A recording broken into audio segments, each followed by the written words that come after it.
am a Vietnam vet from 1965 to later in '69.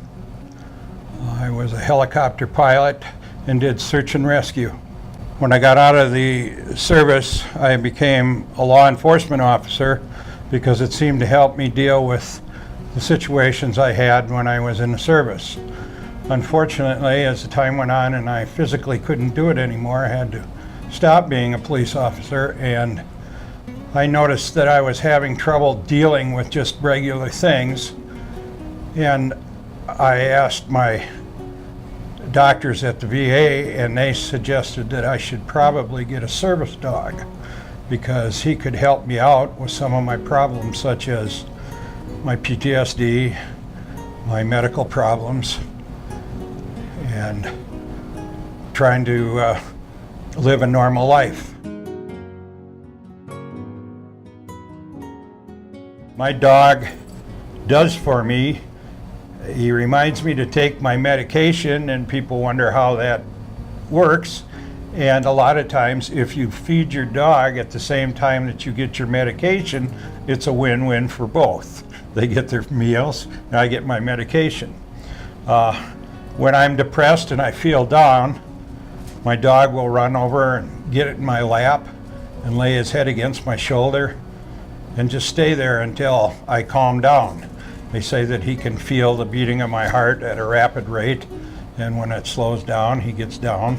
I used to get the sweats at night awful bad from memory problems, and when he realizes I have the sweats or I'm thrashing around, he'll come up and lick my face and wake me up and stay there until I feel that I'm better and he feels that I'm better. I'm very fortunate that my wife can have him when I'm in the hospital and places like that overnight, and he can stay with her. He has brought me to the hospital 4 different times for life and death situations. I don't know what I would do today without my service dog, Mac. Come here, Mac.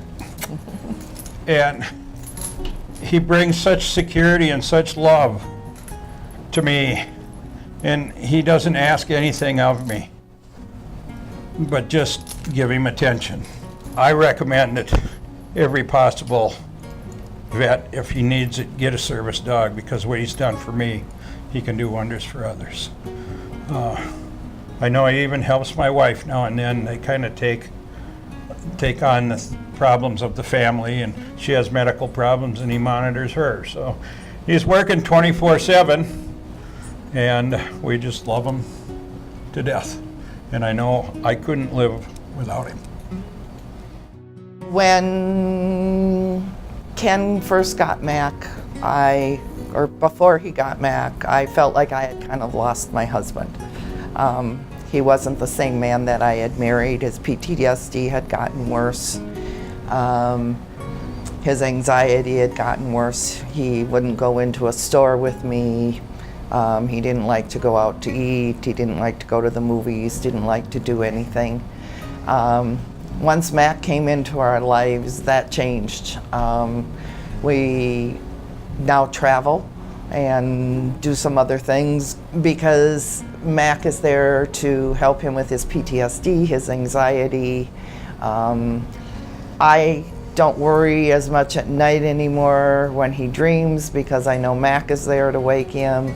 I don't have to nag him to take his medication because Mac does it for me.